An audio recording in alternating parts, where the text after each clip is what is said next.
Selamat datang di acara Puri Talks. Apa kabarnya nih? Meskipun masih masa pandemi dan masih masa PPKM berlaku, saya berdoa dimanapun saudara berada, tetap dalam keadaan baik dan bahagia. Bersama saya Cemara dan tentunya kali ini aku nggak sendirian, aku bersama dengan partnerku. Beliau saat ini melayani di GBI Purinda sebagai konselor dan beliau juga mendalami dan fokus dalam psikologis klinis dewasa. Nah, tanpa berlama-lama lagi, langsung saja kita perkenalkan. Silakan Cici perkenalkan diri. Halo. Halo. Hai Cer dan hai Cemara. Halo Cici, Ya, apa kabarnya? baik. Perkenalkan, nama saya adalah Silsa Atara Wirhaspati, tapi saya dapat dipanggil Kak Sisi atau Cisisi. Pastinya Cemara familiar untuk memanggil saya Cisisi, so it's okay manggil saya Kak atau Cisisi ya. Oke, nah Ci, betul nih Ci. Tadi kan aku sudah memperkenalkan pekerjaan Cici, latar belakangnya Cici dalam pendidikan. Boleh secara langsung nih biar lebih afdol. Cici perkenalkan kepada teman-teman yang menyaksikan melayani di mana, pendidikannya seperti apa sebelumnya. Silakan Cici. Oke, latar belakang pendidikan saya adalah di bidang psikolog klinis dewasa. Di situ saya banyak sekali mempelajari mengenai tentang perilaku-perilaku manusia, khususnya tentang kepribadian manusia, kemudian juga mempelajari tahap-tahap perkembangan manusia, baik yang normal maupun yang tidak normal, dan bahkan juga mempelajari gangguan-gangguan klinisnya ya. Tapi selain itu ya Cem, kita nggak hanya mempelajari gangguan-gangguannya, tapi kita juga mempelajari jenis-jenis alat tes ya, di mana kita bisa melihat gambaran kepribadian seseorang, kapasitas mental seseorang, bahkan gangguan-gangguan klinis atau gangguan-gangguan mental yang dialami oleh seseorang. Ya, kita juga melakukan diagnosis. Jadi setelah melakukan tes, kita melakukan diagnosis, menentukan dia sakit mental apa, dan kemudian kita melakukan intervensi. Psikolog juga melakukan intervensi dalam bentuk terapi atau treatment yang sesuai dengan gangguan mental yang dialami oleh orang tersebut. Wah, menarik banget ya Ci ya. Apa yang Cici pelajari, Cici fokuskan. Nah, berhubungan dengan pelayanan Cici di GBI Puri Indah, boleh sekalian diperkenalkan timnya Cici dalam konselor ya Ci ya? Oh ya, konselor ya. Tadi yang sudah Cemara sebutkan bahwa saya pelayanan di GBI Puri Indah sebagai konselor, yang dimana saya juga ditemani oleh beberapa tim. Jadi saya nggak sendiri nih ya. Iya. Ya, saya banyak tim dan jenis konselingnya kita banyak. Bisa ada untuk konseling pasangan, konseling anak muda atau remaja. Jadi ya puji Tuhan kita memiliki tim konselor yang bervariatif.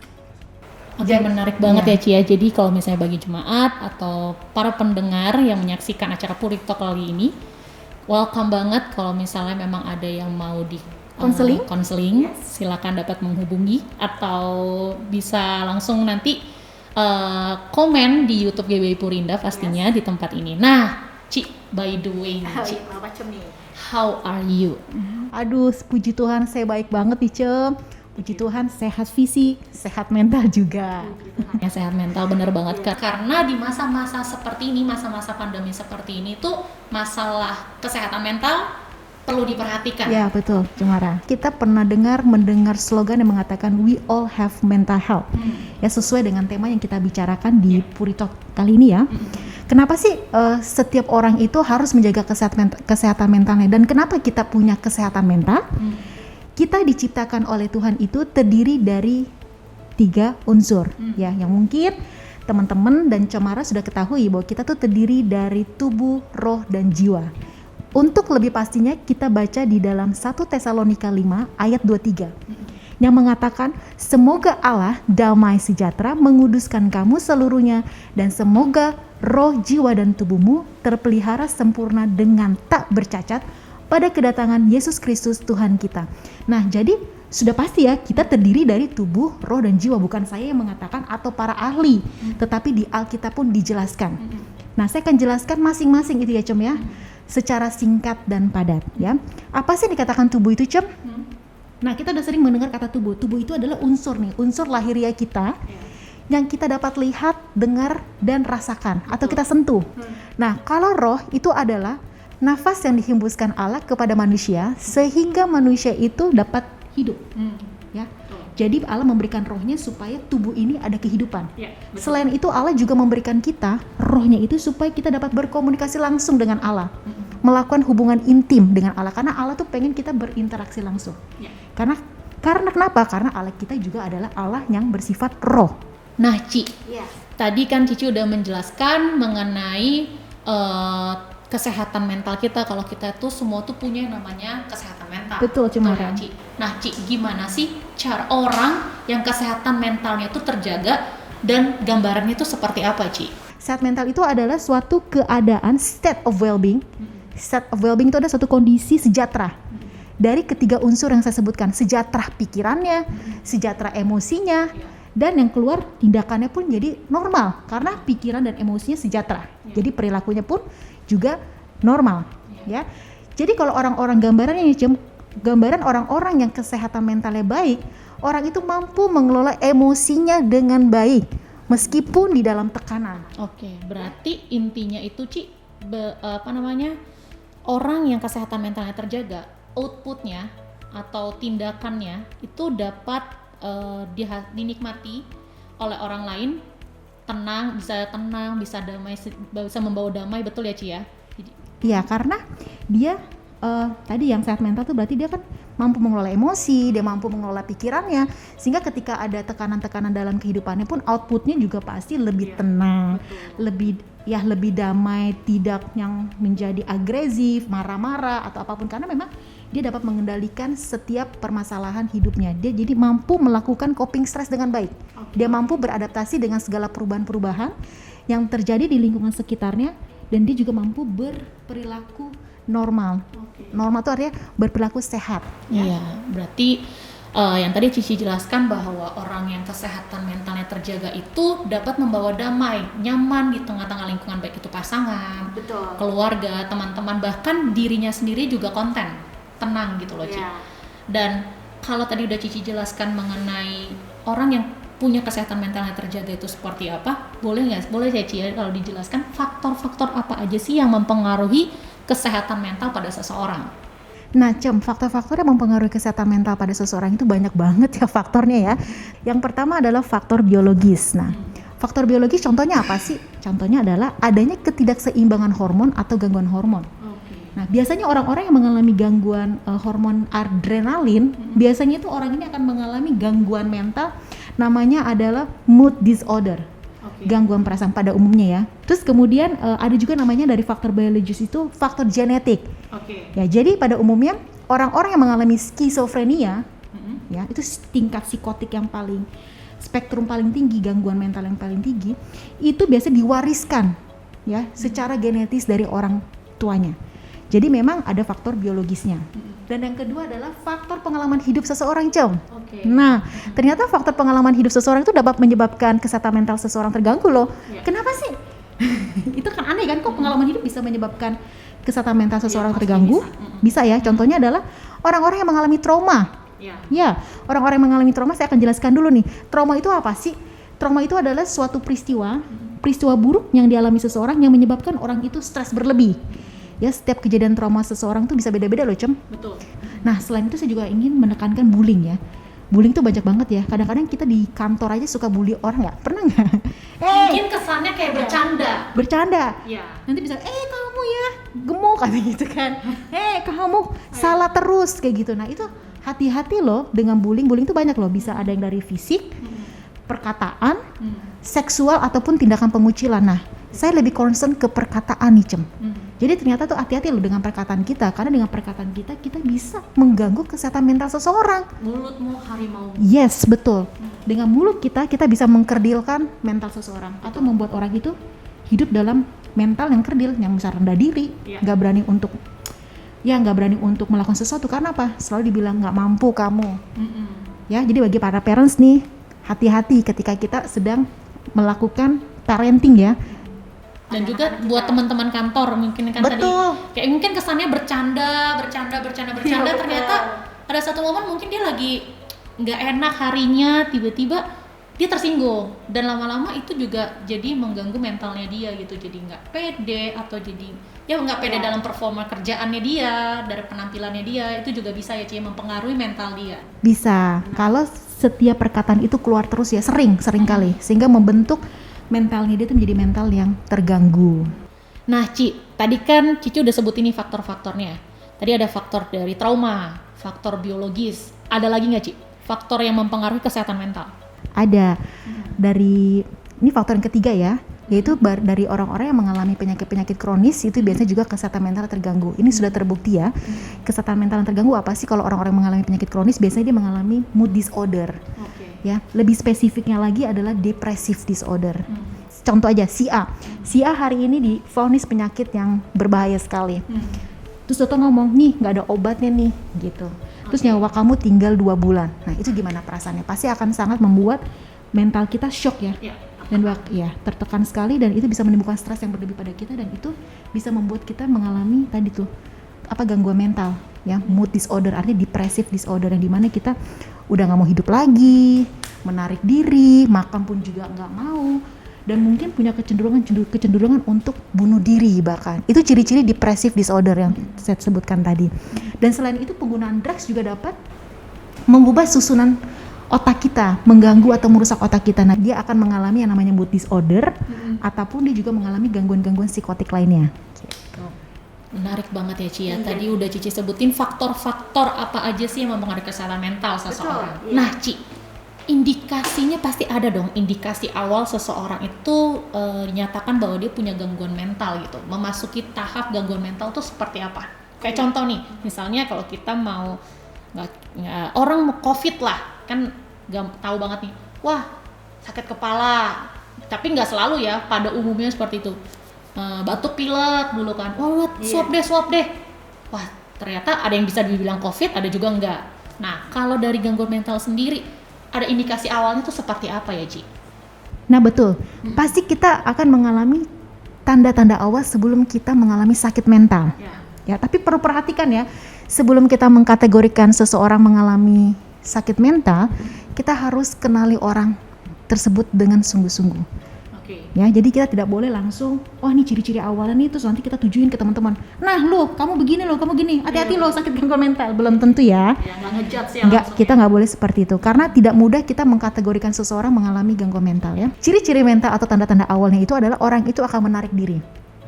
Nah, yang biasanya mungkin orangnya semangat, demen ketemu orang, tiba-tiba dia menarik diri, tidak mau ketemu orang, bahkan dia tidak mau lagi melakukan aktivitas-aktivitas yang dulunya dia senangi. Ya, dia juga bisa mengalami yang namanya perubahan emosi, Ya, dari yang dulunya mungkin tidak, orang mungkin dulu sabar ya, terkenal sabar ya, tapi akhir-akhir ini frekuensinya dia tuh mudah marah, mudah tersinggung karena tekanan-tekanan yang dialami. Nah, ini perlu kita perhatikan. Ya, kemudian jadi ada perubahan emosi yang intensitasnya itu terlihat jelas ya. Jangan cuman karena kita melihat teman kantor kita nih sehari ini marah-marah terus kita bilang sakit mental, tidak boleh. Tiba-tiba dia sedih, sakit mental ya kamu, tidak boleh. Itu perubahannya harus terjadi dengan jelas, intensitasnya dalam jangka waktunya juga ya. Yes, dan perubahannya itu harus berlangsung beberapa periode. Jadi ada jangka waktunya dan konsisten perubahan itu nyata. Yang ketiga adalah ciri-cirinya adalah orang itu menjadi kehilangan motivasi. Ya, seperti yang di awal tadi, kehilangan motivasi. Jadi itu dia ada perasaan yang sangat tidak berdaya. Aduh, kayaknya gue udah gak bisa nih. Aduh, kayaknya males nih. Udah gak mau hidup lagi deh. Hidup gue gagal dan sebagainya. Jadi dia sudah ada perasaan tidak berdaya yang sangat mendalam, sehingga menyebabkan dia kehilangan motivasi untuk melakukan apapun. Ini perlu kita perhatikan ya. Dan yang keempat itu juga adalah orang itu mengeluhkan sakit. Iya, tetapi seperti apa Ci? Mengeluhkan sakit aja. Kepala saya pusing, saya kok perutnya mual-mual. Tetapi ketika diperiksa oleh dokter secara medis, kesehatannya itu adalah perfect, tidak ada sakit apapun. Ya, itu namanya dikenal kalau dalam istilah psikologi artinya adalah psikosomatis. Psikosomatis. Ya, psiko itu jiwa, somatis itu tubuh. Jadi adalah sakit-sakit yang disebabkan atau yang ditimbulkan karena jiwa kita atau mental kita terganggu. Ya, itu harus kita periksa. Jadi kalau ada teman kita yang mengeluh-mengeluh sakit, lebih baik diperiksakan ke dokter. Wah, banyak banget ya Ci ya. Ternyata ciri-cirinya perlu kita notice nih. Jadi, tapi ya balik lagi, kita nggak bisa langsung menjudge atau langsung ngomong bahwa kamu punya gangguan mental gitu ya. Cuman banyak banget yang perlu kita perhatikan juga. Yang pastinya itu nggak bisa orang lain yang menentukan bahwa seseorang itu sakit mental harus ada yang ahlinya yang Betul, bisa. betul. Nah, Ci, lanjutin, Ci. Tadi ciri-cirinya kayaknya Cici masih mau kasih tahu lagi nih. Ada lagi nggak sih, Ci? Apa hanya itu aja? Oh, ada lagi. Kelihatan ya kalau saya masih mau ngomong ya. Iya. Nah, selanjutnya itu adalah orang itu jadi berlebihan makannya. Berlebihan. Waduh. Ya, jadi makannya jadi berlebihan. Frekuensi jadi yang dulu yang mungkin makannya normal, tapi sekarang tiba-tiba dia jadi makannya berlebihan ataupun Nggak nafsu sama makan. sekali tidak nafsu makan. Nah, kalau ciri-ciri yang paling parah, spektrumnya itu sudah kelihatan jelas nih. Kalau orang mengalami ini pasti nih gangguan mental terganggu, itu adalah orang ini mengalami halusinasi. Ya, dia melihat apa yang tidak dia lihat. Dia mendengar apa yang tidak didengar. Ya, ada juga sih memang yang aku pernah dengar orang lihat temen juga seperti itu. Ya, terus dia juga ada mengalami delusi. Delusi juga salah satu ciri-ciri spektrum yang menunjukkan gangguan mentalnya itu sudah parah, ya. Nah, jadi delusi itu dia meyakini sesuatu yang tidak benar karena bertentangan dengan realitasnya. Dan yang terakhir, orang itu akan mengalami pikiran-pikiran yang persisten di otaknya, yang terus berlangsung di pikirannya untuk menyakiti diri sendiri ataupun orang lain. Nah, itu udah tahap udah paling yes. mengerikan kali ya, Ci ya. Ciri-ciri. Spektrum ciri-ciri kesehatan mental yang menurut saya mungkin dipastikan orang ini sudah mengarah ke arah gangguan mental. Dari yang Cici jelaskan banyak juga loh ya ciri-cirinya tuh yang perlu kita notice juga ya. betul. Jadi nggak hanya dari satu hal, tapi dari berbagai hal dan pasti mungkin banyak lagi. Nah, Ci, jadi penasaran sih, Ci. Tadi kan ada Cici sebutin nanti orang itu delusi atau banyak yang tadi Cici udah jelasin. Apa aja sih, Ci, pada umumnya gangguan mental yang sering dan dialami lah, Ci, untuk orang-orang di zaman-zaman sekarang ini, Ci? Kalau berdasarkan penelitian Cemara, sebenarnya gangguan mental itu banyak banget ya, Cem ya. Kayak penyakit-penyakit, ya jenis-jenis penyakit fisik ya, itu banyak banget. Nah, tetapi pada umumnya orang itu mengalami 3 gangguan mental ini yang sudah dilakukan proses penelitian, jadi berdasarkan penelitian dan sudah terbukti. Ya, yang pertama itu adalah biasanya seseorang itu mengalami yang gangguan yang namanya adalah anxiety disorder. Ya, kalau saya katakan gangguan kecemasan, jadi anxiety disorder itu gangguan kecemasan. Apa aja sih gangguan mental yang tergolong dalam anxiety disorder, Cem? Banyak, misalnya PTSD, post traumatic syndrome disorder, kemudian ada fobia, misalnya ada yang fobia takut ketinggian, fobia lihat darah, fobia di tempat tertutup. Ya, boleh takut dalam kedalaman, itu namanya fobia. Nah, yang kedua adalah yang sering dialami seseorang, gangguan mentalnya ya, yang kedua adalah mood disorder. Ya, mood disorder apa sih? Mood disorder, itu tadi yang aku tanya di awal tuh. Ya, mood disorder itu apa sih? Yang tadi saya sudah sebutkan, yaitu adalah termasuk di dalamnya adalah gangguan-gangguan depresif. Nah, ada juga yang namanya gangguan bipolar. Kita nggak bipolar, jadi bipolar itu adalah perubahan suasana hati seseorang dari sedih ke senang lagi dengan cepat perubahan itu. Ya, nah itu adalah ciri-ciri gangguan bipolar disorder yang termasuk di dalam gangguan mood disorder. Ya. Dan yang terakhir adalah skizofrenia, yang pada umumnya orang Indonesia ya alami gangguan mentalnya itu adalah skizofrenia. Apa itu, Ci? Skizofrenia itu adalah gangguan psikotik atau gangguan mental yang sudah paling top. Paling top. Artinya nih kita udah nggak bisa nyambung sama dunia kita. Oh, dia punya dunia sendiri. Iya, punya dunia sendiri. Jadi dengan kenyataan tuh bertabrakan sekali. Dia bisa melihat ya tadi ciri-cirinya seperti delusi, halusinasi. Intinya kalau kita ajak ngobrol, misalnya Cemara ajak ngobrol nih, ciri-ciri yang paling jelas udah gak nyambung. Ditanya A, jawabnya apa. Hati-hati ya, gak nyambung ngomong. Nah, Ci, menarik banget ya pembahasan kita di hari ini. Boleh dong, Ci, berbagi tips untuk teman-teman yang menyaksikan Puri Talk kali ini. Bagaimana sih, Ci, cara kita itu menjaga kesehatan mental? Kalau misalnya kita jaga fisik kan olahraga, makanannya sehat, atur pola makan, atur tidur juga. Kalau di mental kita sendiri gitu loh, bagaimana sih, Ci, tipsnya untuk kita menjaga kesehatan mental? Ya, tips-tips kita dalam menjaga kesehatan mental kita yang pasti nih, kita juga tetap harus menjaga kesehatan fisik kita. Yang Oke, berkaitan ya. Tadi ya, karena jika kita sakit fisik pasti akan mempengaruhi kesehatan mental kita. Jadi benar, jaga kesehatan fisik kita dengan cara makan yang sehat, olahraga, tidur yang cukup, dan sebagainya lainnya ya. Karena juga ada juga slogan yang mengatakan seperti ini, mens sana in corpore sano, yang artinya di dalam tubuh yang sehat ada jiwa yang kuat. Jadi itu benar. Jadi jangan lupa ya teman-teman, ataupun cemara, jaga fisik itu penting sekali. Harus ya. Nah yang kedua, kita juga harus menjaga roh kita. Kok bisa sih ya kita menjaga roh itu bisa mempengaruhi kesehatan mental kita? Wow, ini sangat pengaruh sekali. Ya, roh itulah yang membuat kita tuh mampu untuk melewati berbagai cobaan yang berat-berat, karena dengan roh itu kita dikuatkan, iman kita dibangkitkan, pengharapan kita tuh baru lagi. Meskipun banyak masalah atau apapun dalam hidup ini, bisa loh kita memiliki damai sejahtera, ketenangan, sehingga kita dapat fokus, kita dapat berpikir jernih, kita dapat tetap berpikir positif untuk mendapatkan solusi-solusi. Jadi mental kita tuh dijaga dengan apa? Kenali diri kita. Apa sih yang menjadi kebutuhan mental kita?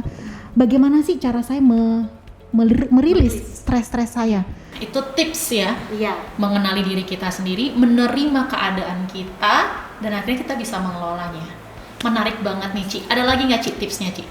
Menurut saya kalau kita sudah melakukan ketiga tadi yang simpel-simpel tuh, ini kita nggak berat-berat loh, kita hanya melakukan misal jaga fisik, jaga kesehatan roh kita, jaga mental kita dengan apa tadi, kenali diri kita, ketahui kebutuhan mental kita. Kalau menurut saya kalau kita sudah melakukan ketiga ini nih, basicnya ini, saya jamin pasti kita memiliki mental yang sehat. Oke, thank you so much Thank Ci you, untuk Cemara. waktunya. Ya.